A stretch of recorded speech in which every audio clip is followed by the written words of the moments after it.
Okay, hello.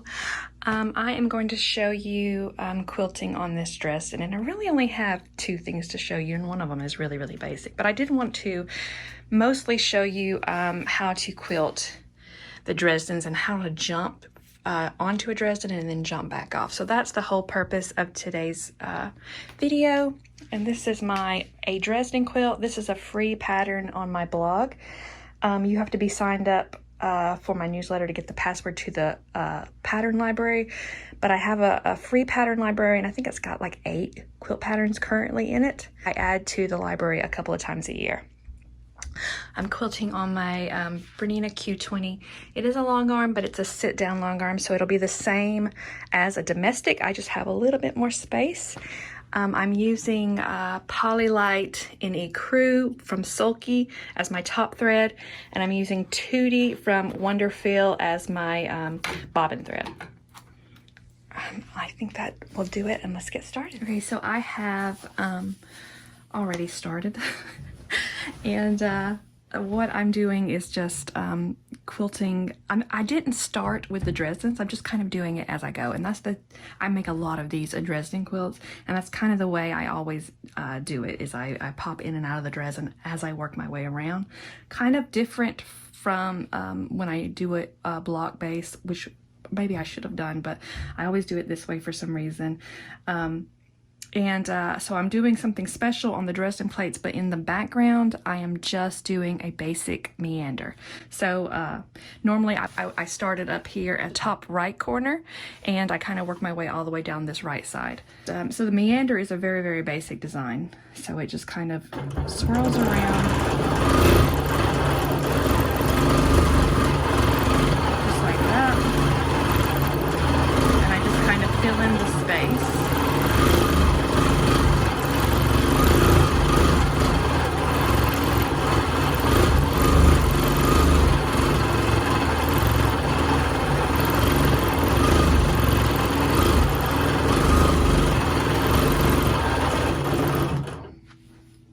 So there's not much to that design. You're just kind of in and out. I'm going to do this on a little bit faster because I really want to get to one of these Dresdens and show you that. So what I'll do is I'll finish filling in this space. I'll work myself over here, and you kind of, since I'm doing both Dresdens and background at the same time, I kind of have to plan where I'm going. So I know that I need to fill in this area right here, come over this way, fill in this area, then hit this Dresden. I don't like to do the Dresdens on the outside until I've done the Dresdens on the inside, or within reason a little bit. That's not a hard rule because I want to get this side done first. So, but I tend to stick to that when I can, or when I can make the plan around that. All right, so I'm gonna go a little bit faster now.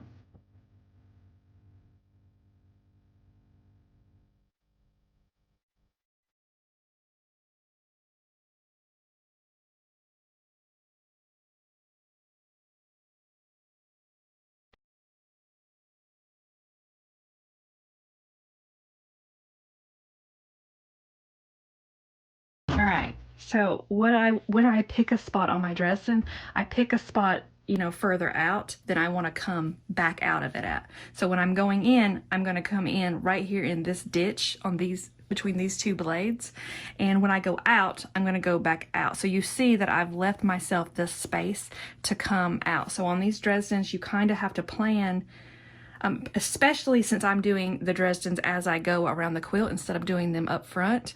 It might actually be a little bit easier to do them up front, but I'm sticking with what I always do. So I'm kind of having to watch where I'm going as I go in and out of Dresdens, so I don't end up, out in left field somewhere. I like to keep my free motion quilting all compacted and then move around the quilt with it compacted instead of making these long veering out into this area over here. I don't like to do that because, to me, I would forget. I could leave a spot unquilted and get stuck outside of that spot. So that's the reason I try to avoid doing stuff like that. All right, so I'm just going to go in on this ditch.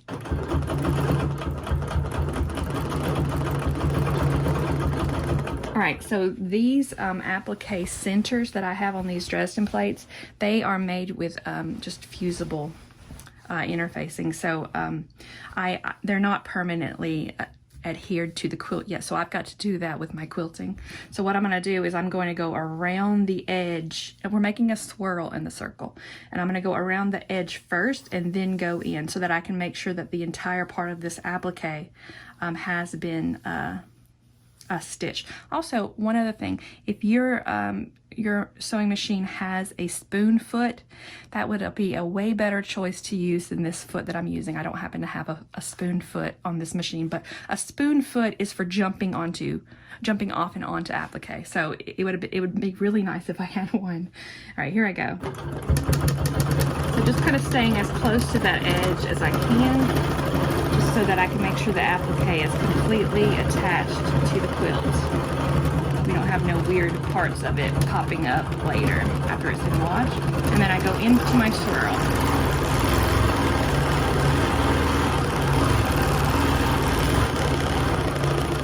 And then come back out of it.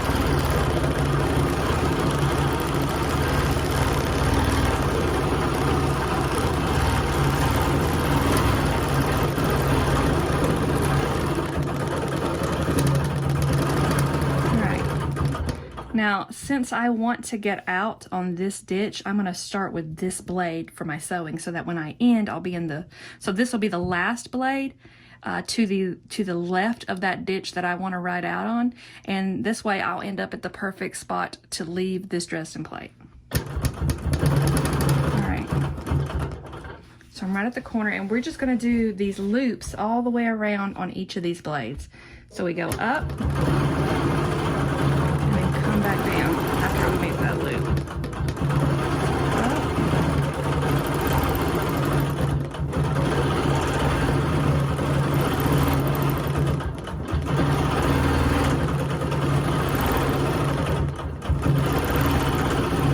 Make sure that you go to the very top of the blade, or right before it's top stitching right there, because I've left them undone. I've gone halfway before, and it does not look nice. And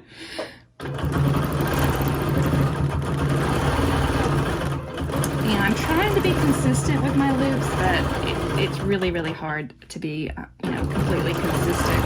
I prefer to have skinny loops, but I usually end up with some skinny and some fat.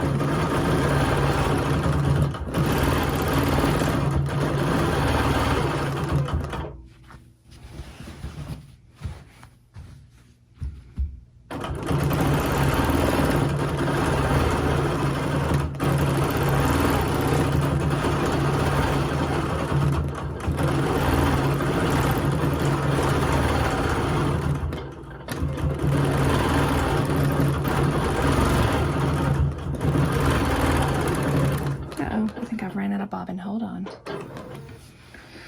All right, so when I have run out of bobbin like that, I've already loaded the fresh bobbin into the bobbin keeper, and then I just go back a couple of stitches from where my bobbin ran out and put my needle down.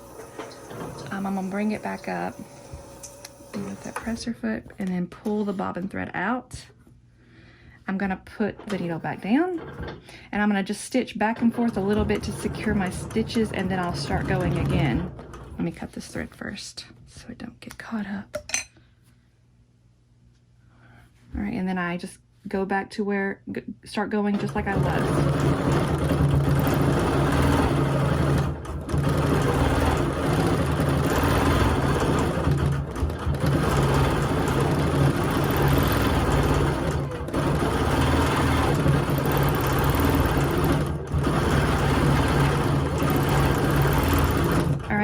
Go back to my very last blade.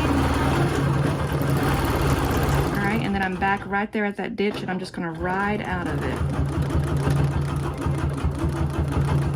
I'm trying to stay in the ditch, but not succeeding completely. And then we just come back into our meander.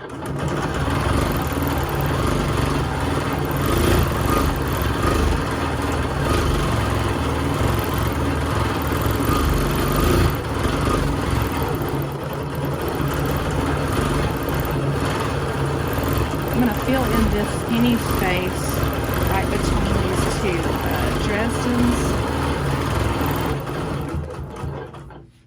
so again, I'm going to have to plan out the in and out of this Dresden, and I'm kind of coming in at a little bit of a different place than I did that one before.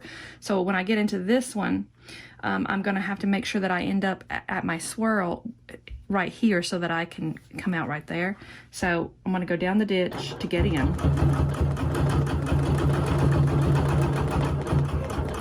All right, and then we're going to do the same thing. We're going to go around the edge and make sure that we have that applique sewn down. And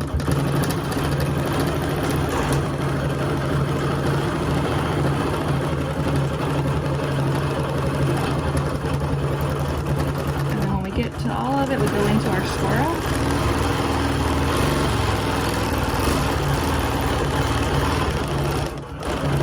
Come out of our swirl.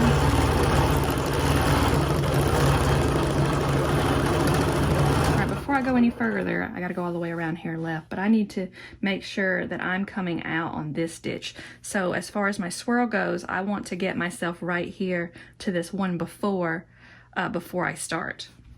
All right, I'm just going to kind of overlap this line where I'm exactly where I want to be.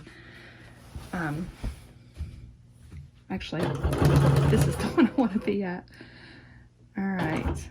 All right, so now let me explain that a little bit better. I'm starting on this one, right? I'm starting with my loops on this blade because I want to come out of this ditch so that I can pick up my meander right where I left off at.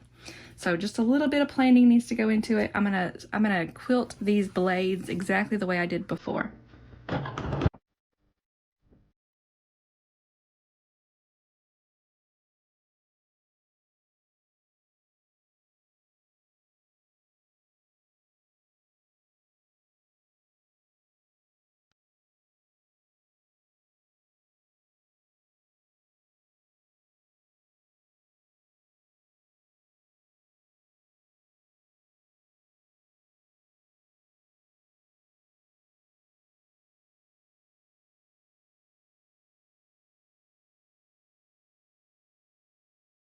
Back in that ditch exactly where I want to be, and I ride it on out of the Dresden plate and then pick up my meander. So this is the way that I will do the whole quilt, coming in and out, and you know, just give it a little bit of planning. Or if you don't want to do any of that planning stuff, go ahead and do all the Dresdens first, like just quilt those, just jump. You will have to cut your thread, which is why I was trying to avoid doing that. So you'll have to pick up and start over and over and over for every one of these plates, and then come back and do the meander. And that will have you avoiding having to plan out each plate. But the reason I do it this way is because I like to not have to cut my thread and start again every time. So, but it's completely up to you. But I just wanted to show you how I quilt those Dresden plates, and they're just so pretty. And there's a whole bunch of different things you could do here, but this is the Dresden plates with the loop. So I'm gonna go ahead and get this completely quilted, and I'll show it to you when I'm done. All right, all done. This actually didn't take too long. Meander is pretty quick, moves pretty quickly. But anyway, so there it is, all done. And yeah, I'm excited to get this one completed. So anyway, so that is Quilting a Dresden.